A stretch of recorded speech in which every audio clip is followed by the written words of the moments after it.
여러분 안녕하세요. 오늘도 어제 이어서 너무 신경 썼더니 지친다 책도 준비했어요. 오늘 제가 책을 읽다가 너무 또 공감되는 부분이 있어서 여러분과 함께 하고 싶어서 이렇게 준비했습니다. 인간관계가 편해지는 기술을 오늘 한번 여러분과 책을 통해서 배워보려 합니다. 저는 이 부분을 읽다가 나의 문제가 이거였구나. 그동안 제가 까맣게 모르고 있던 인간관계에 대한 나의 그 잘못된 생각들을 단번에 떨쳐버리게 했던 그런 부분입니다. 여러분도 저랑 같이 이 부분 함께 하시면서 좋은 그런 시간이 되셨으면 합니다. 인간관계가 편해지는 기술. 섬세한 사람의 세심함은 인간관계에서도 상대의 감정을 단박에 알아차리고 그 자리의 분위기를 바로 느끼는 식의 형태로 나타납니다. 상대의 기분을 고려하여 세심하게 배려하고 깊이 공감하면서 이야기를 들어주는 등 좋은 면이 있는 반면에 너무 잘 느끼다 보니 지나치게 배려하느라 자신의 의견을 말하지 못해 혼자 고민하기도 합니다. 하지만 안심하세요. 섬세한 사람과 섬세하지 않은 사람의 감수성 차이를 알고 부담이 가지 않게 접근하는 방식을 찾을 수 있으면 인간관계가 편안하고 안정적으로 변할 것입니다. 순서대로 설명해 보겠습니다. 방금 섬세하지 않은 사람과의 차이를 안다고 썼습니다. 단정적으로 썼지만 실은 섬세하지 않은 사람과 나는 감성이 다르다는 것을 상상해 본 사람이 얼마나 될까요? 아마 상상해 본 적이 없는 사람이 대부분일 것입니다. 맞습니다. 실은 섬세한 사람에게 최대의 함정은 상대의 모르겠다라는 감각을 전혀 모른다는 것입니다. 나는 다른 사람들보다 섬세한 것 같다고 어렴풋이는 알아차려도 자신에게는 당연하게 느껴지는 감각이 상대에게는 없다는 걸 거의 실감하지 못합니다. 내가 당연하게 갖고 있는 감각이 상대방에게는 없는 게 아닐까? 섬세한 사람이라면 제발 이 의문을 갖기를 바랍니다. 그것만으로도 타자를 보는 눈이 크게 달라질 것입니다. 섬세한 사람과 섬세하지 않은 사람의 감각의 차이는 섬세한 사람의 상상을 훨씬 뛰어넘습니다. 섬세하지 않은 사람에게도 섬세한 감각이 전혀 없는 건 아닙니다.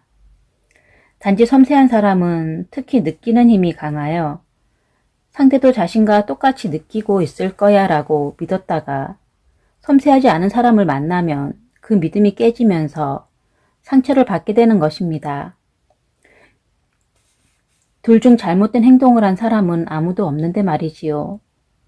섬세한 사람의 감각을 섬세하지 않은 사람이 얼마나 이해하고 있는가, 그 한 예로서 나 자신의 체험을 들어보겠습니다.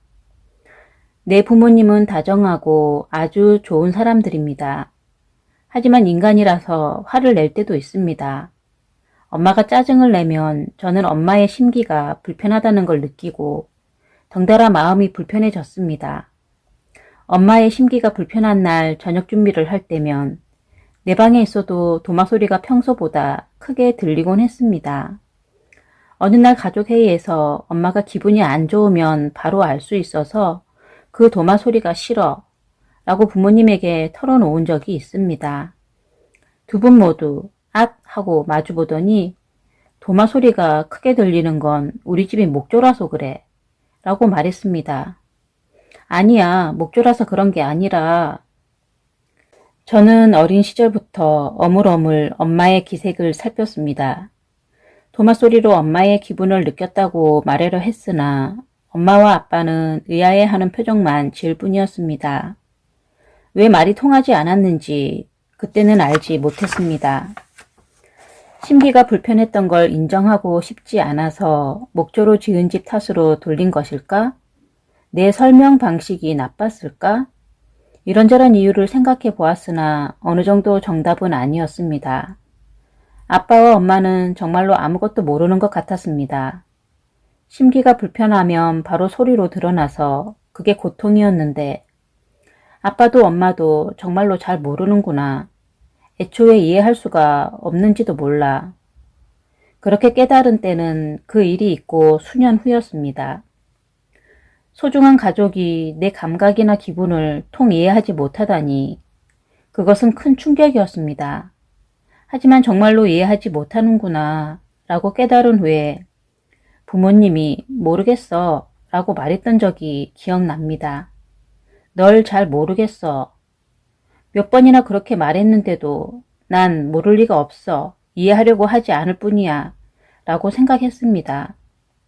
모르겠다라는 부모님의 말씀을 이해에 이르지 못했다라는 의미로서 인식하지 못했던 것입니다. 내가 당연하게 느끼는 이 감각이 정말로 없는 거구나. 말 그대로 모르는 거였어. 그 사실을 받아들이는 데는 제법 시간이 걸렸습니다. 소중한 사람과 서로를 이해하지 못하는 사실에 씁쓸함을 느끼고 깊은 슬픔에 빠졌었습니다. 그래도 시간이 지나면서 조금씩 감각의 차이를 받아들이자 부모님과의 관계도 다시 회복되었고 다른 사람과 대화를 하면서 고민하는 일도 훨씬 줄었습니다. 그리고 나 자신의 섬세한 감각과 타협하여 하고 싶은 일을 하는 삶을 살며 마음이 맞는 많은 사람들과 만나게 되었습니다. 지금은 감각에 대한 이해와 사랑이라는 두 가지가 같은 의미를 내포하는 게 아니라는 걸 알고 있습니다. 이해는 못하지만 서로 사랑하는 사람들도 있으며 그것은 그것대로 따뜻한 관계라고 생각합니다. 여러분이 만약 아무도 나를 이해해주지 않는다라며 고민하고 있다면 어쩌면 그것은 상대방에게 여러분이 가진 감각이 없거나 많지 않아서인지도 모릅니다. 상대와 나의 차이를 알고 시간을 들여 천천히 받아들이세요. 그것이 편안한 관계를 맺는 출발점이 될 것입니다.